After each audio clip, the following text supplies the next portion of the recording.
Hi, guys. Welcome back to another delightful discussions. I am actually traveling this week, so we are going to do our best to have an excellent interview today with Ashley.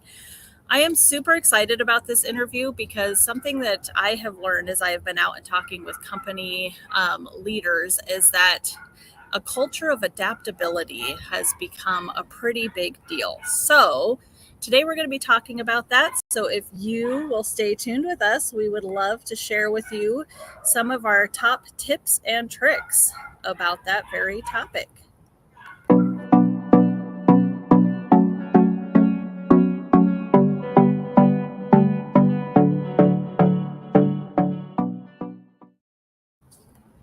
All right. Welcome back, guys. Today, my guest is Ashley Logsdon, and we're going to be talking about the building a culture of adaptability. I'm super excited to share her with you today. And we're going to do our best. As you can see, I am traveling, I'm outside. So if we're starting to get too crazy of noises, we may go ahead and shut it down today. But we're gonna give this a go because I'm super excited to share this with you. So without further ado, I'm going to bring on Ashley Logsdon. Yay! Welcome. Hello, hello. Well, we get up close and personal on this one today. We're That's, close with our video. That works though. All right. all right, so let's dig right in. So, Ashley, I sent you some questions about this Yes. very topic. And can you first just share with us, like, what does this even mean? Building a culture of adaptability. I have definitely experienced cultures of being very stuck in where they're at. And it can cause so much upheaval because the reality is there is no situation or environment you are in that is going to never ever change. We are always going to have change, and so the more that we can foster adaptability in our culture and in our company culture, the more we're going to be prepared to navigate those changes. And it's so valuable for us to understand how different people interact with change. Some people might be ready, fire, aim. And change is like, bring it on as much as possible, in even too much. And we have dropping the ball in 5,000 places. We also have the other side that says, I can do it if I know in advance. But, being hit with a curveball and being blindsided, I have to have some time just to even recover and think about what just happened. And so the more we can understand that change is inevitable, change is going to happen, then we can start to look at what are our tools to adapt. For some people, it's, being able to have some advance notice, have some preparation around it, looking at what coping mechanisms and tools they can use when that doesn't happen, because we aren't always prepared for change. And then also helping to learn how to better communicate and not just shift things completely without other people knowing. I know many managers who have great intentions and are not talked very kindly about behind their backs because they have not conveyed it in a way that made their employees feel heard and acknowledged, respected, or a part of the team or the decision making. It is more of a, we've been blindsided by the boss again. So the more that we can foster a culture of adaptability, the more we're going to have empowerment and synergy in our environment.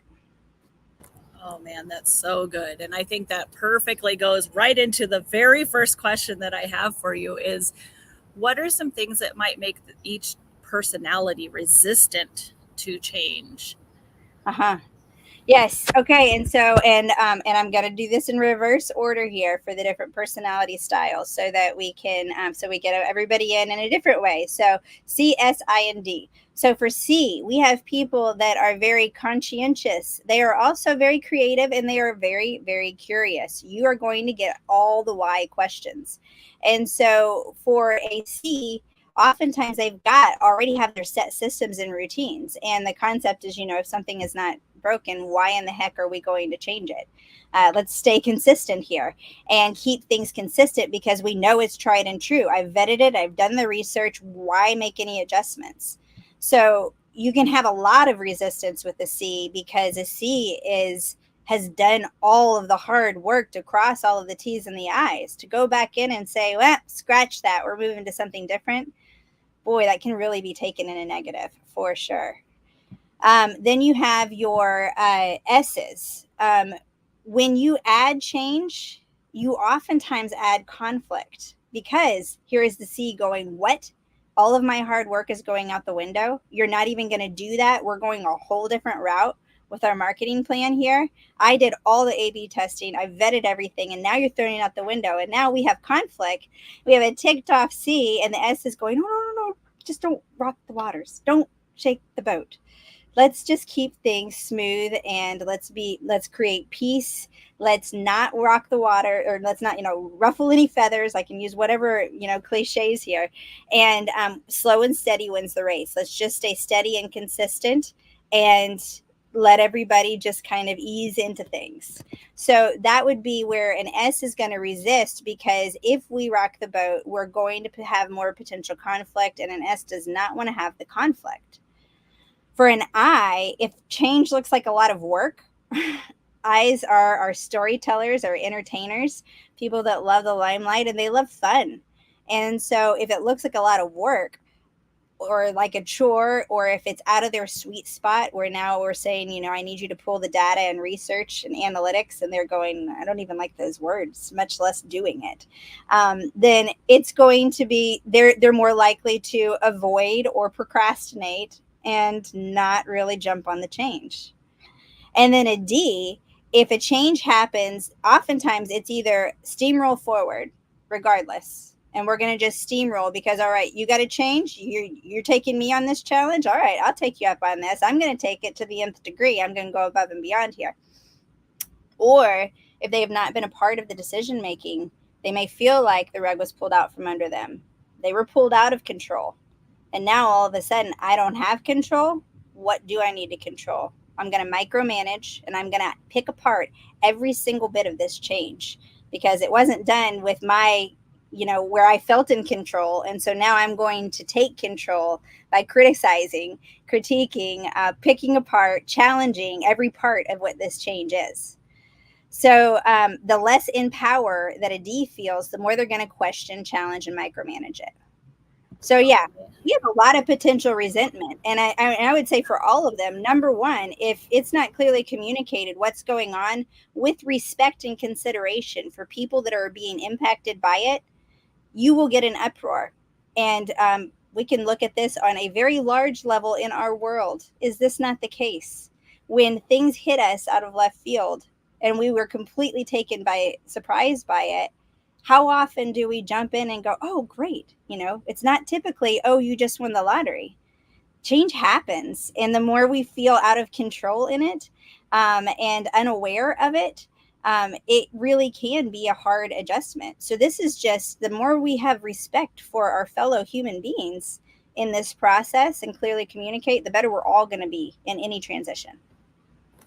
Yeah, I think you're so right, Ashley. And I know we've talked so much about it with, COVID and the pandemic and all the things that happen there, but it can be everyday stuff too. Like, your company is merged into another one. I've seen that happen multiple times, leadership changes and, all the stuff that can happen with that. So it's a big deal.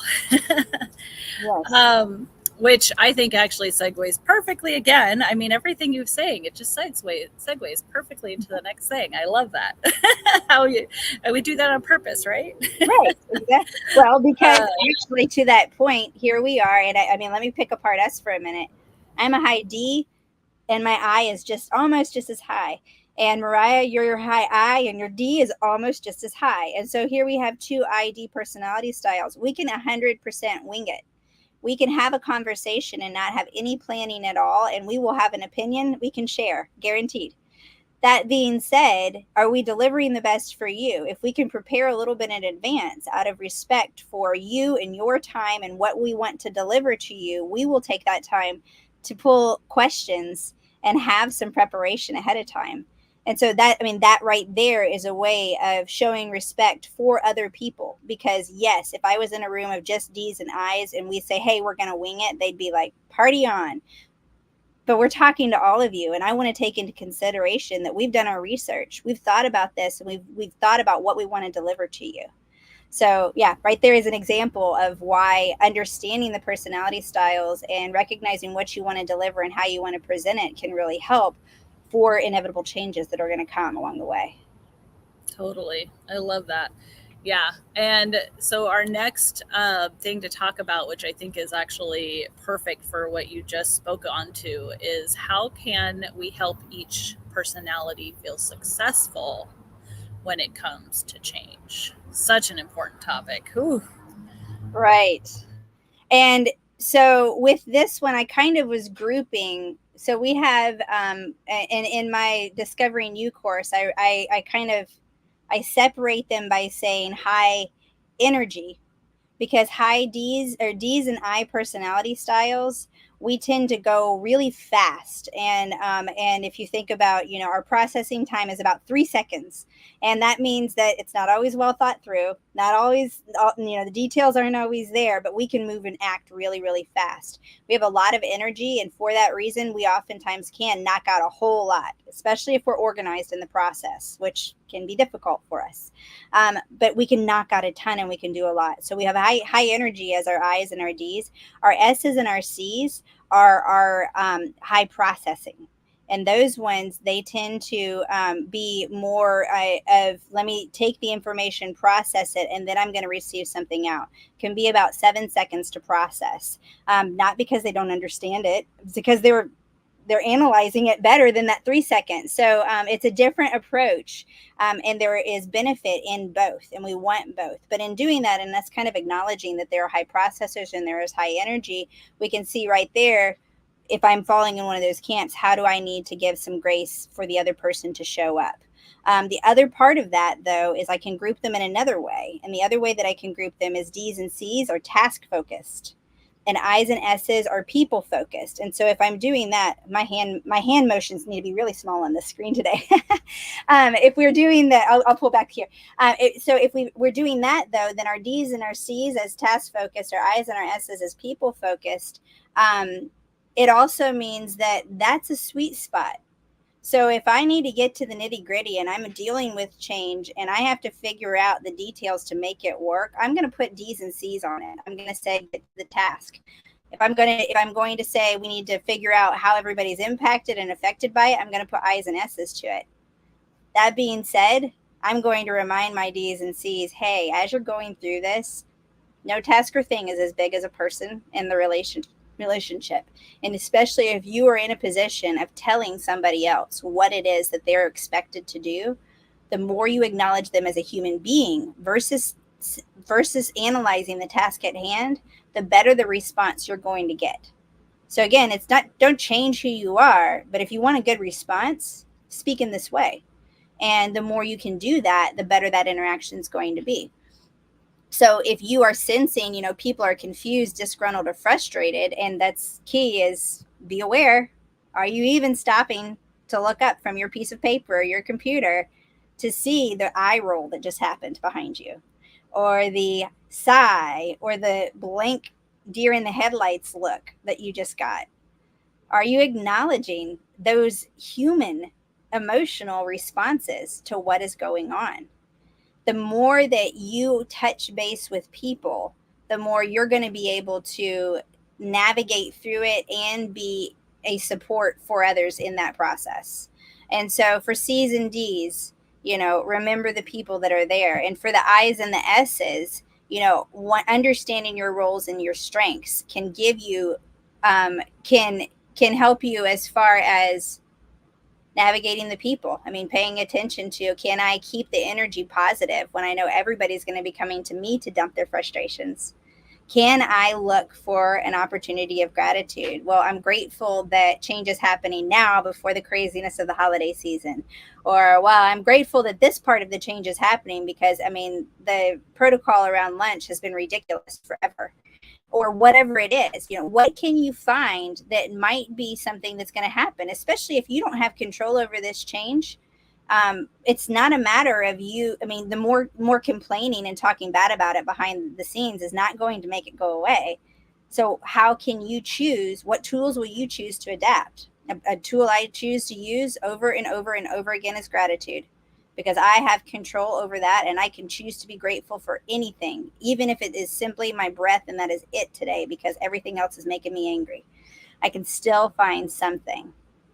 So yeah, so look for those. And then also, if you are feeling uncertain when it comes to what changes there are, oftentimes I's and S's can really get lost in the emotion of it because they don't know the facts and they're not confident or educated in it. Well, our ignorance, I mean, fear oftentimes comes from our ignorance, not from the actual thing. And I'm a perfect example of that. I was terrified of snakes. I hate snakes. And now I have a daughter that's a herpetologist, and she's taught me everything about snakes. And I don't have that fear, not because, I mean, I still am going to jump if a snake, shows up and, there's a snake. That being said, I have a different level of understanding, and I'm confident around a snake now. I'm not fearful that snake has been sitting there waiting for when he's going to come and charge me.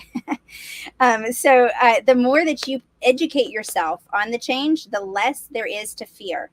Educate yourself, learn the details, do the research, talk to the C or the D that's dug into the tasks at hand, and get to know it so well that it is not a far off thing.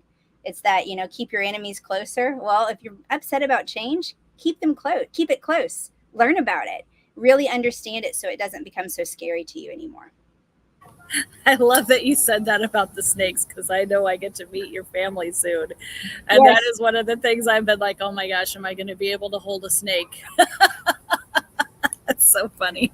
I we, love it. we've I eased love it. quite a few snake, adversaries into it. So Yes, I love it. I love it. Well, I think the next two questions, almost especially because you've talked about so much of this and it really like ties it all together. So I almost want to lump them together. But what strengths can each personality bring to helping with the transition? And how can business leaders, like, what are some tips and tricks that they can use to basically help their team with yeah. change? I feel like those kind of go together and can really wrap us up beautifully. Yes, yes. And so with those, when yeah, and one more note on the getting your research and everything. The other part about doing our own research is eyes and really all of us can do it at different times. So I'm not even going to say, I know C's are great at researching, but even them can sometimes not get into it. The other part of it is that when we're doing a change, yeah, the more we can educate ourselves so other people don't feel the pressure to get you up to speed. So you're all at the same playing field and at the same level with it. Okay, so with the strengths that they're bringing to it, obviously with the C's, it is that poking holes in it, asking questions on all of the details, and ensuring that all the T's are crossed and the I's are dotted. I mean, that is a beautiful skill set that a C can bring to the table. And so if they can do it again with respect and consideration for the people that are there, not attacking, but questioning. I say C's are curious. I like to use the C word as curious, not conscientious, because conscientious sometimes just doesn't seem to fit for me. And so when I say curious, I think why?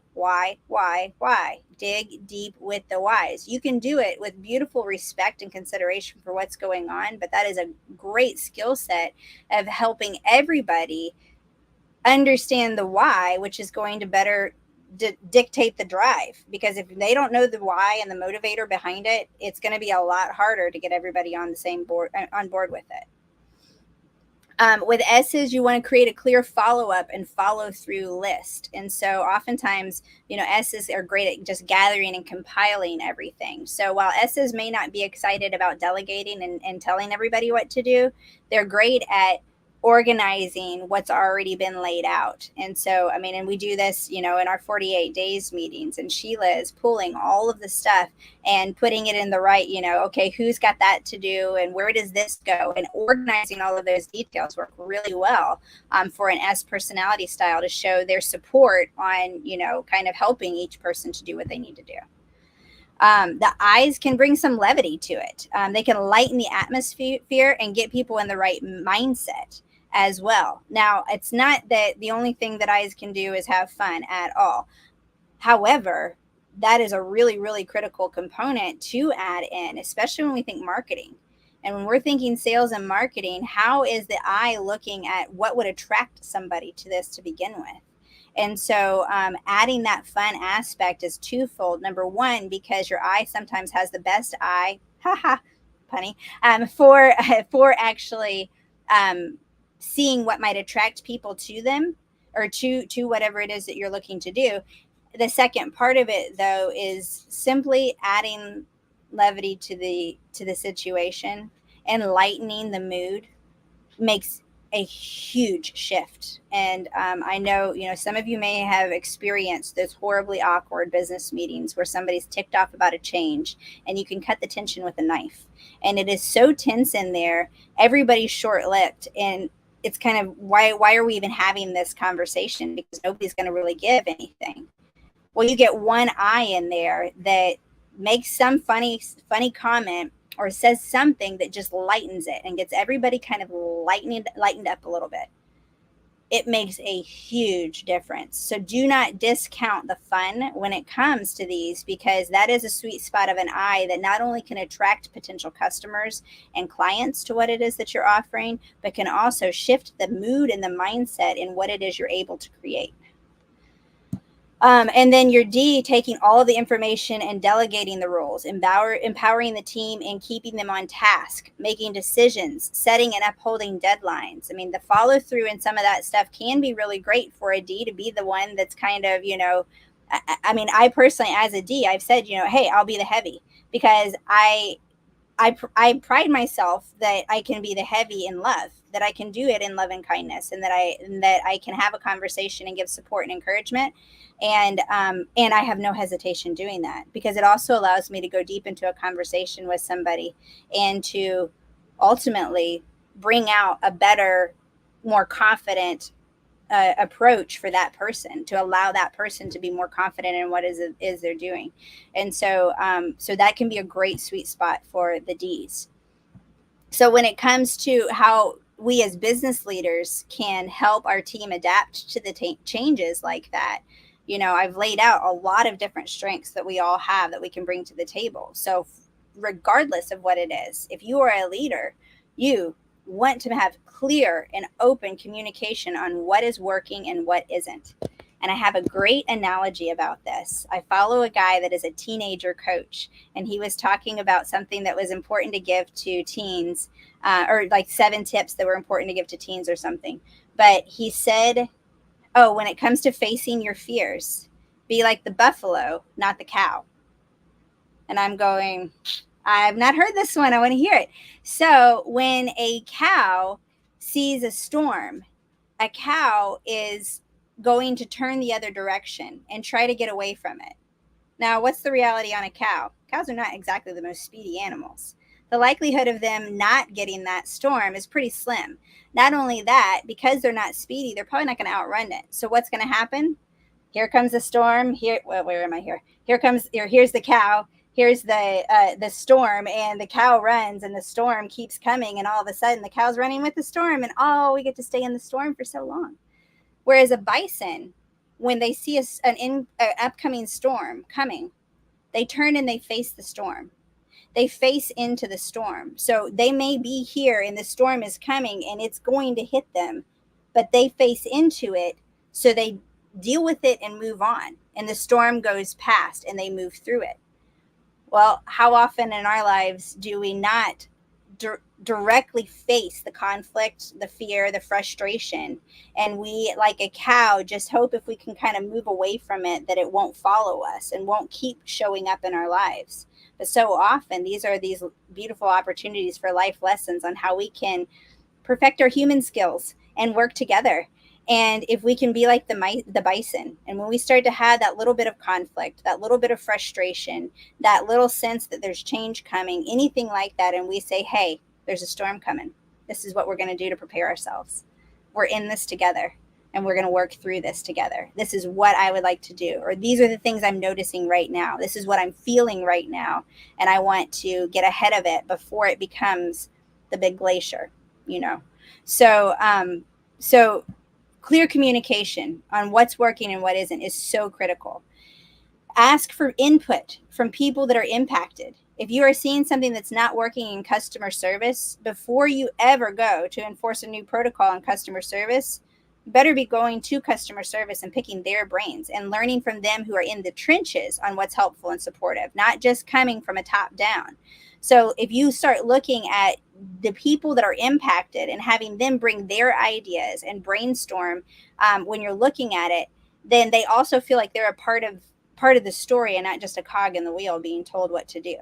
So the best things you can do are clearly communicate and then give them respect by valuing their roles and their voice in the process. Yeah, those are so good. I love that story too. That's so perfect. Yeah. Um, Ashley, before we are done, do you have any just thoughts that you want to use to just wrap us up? Oh, I think this is something that, I mean, we are in a very, very rapidly changing world right now. We have so many changes between what's going on with our weather, what's going on with our AI, what's going on with new social media and dropping social media. There are so many variables that are impacting companies and businesses all over, and we're all trying to figure it out, and trying to figure out what's online and what's not, and when is it helpful to be online and when is it not. And I have to say, with all of these variables, the one constant is the relationships you are choosing to build in your life. So regardless of what changes are happening, get intentional about the relationships and how you are interacting with others. How are you showing up as a kind human in this world? What impact and what ripple effect are you making and you creating? And the more that you can recognize that and work with others and seeing and celebrating their strengths, we create a powerful synergy and we all end up stronger for it. So that is definitely my biggest challenge. Change will happen. Change is a given. It is a reality in your life. What relationships and what tools will best support you in that process? I love that. And you and I have said many times, right? In a world of AI, be human. Exactly. Exactly. Yes. I love that. Well, guys, I am so thankful that we got to have Ashley on today and share about this amazing topic. It is such a really important topic right now. So, here's what I would ask of you. If you are doing amazing in this category at your company, I want to talk to you. I want to hear what you're doing and how. Let's talk. If you're feeling kind of like, oh, I don't really know where we stand on this right now, I think we're okay. Let's talk. We have a consultation package. It's totally free, 20 minutes. Let's talk about the ways that we can help you to improve on that.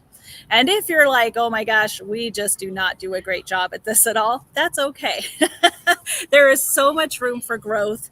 Let's book a call. Again, that nice 20-minute talk, absolutely no agenda, no strings attached, and see how we can help. We are always doing research. We're always creating trainings around company culture.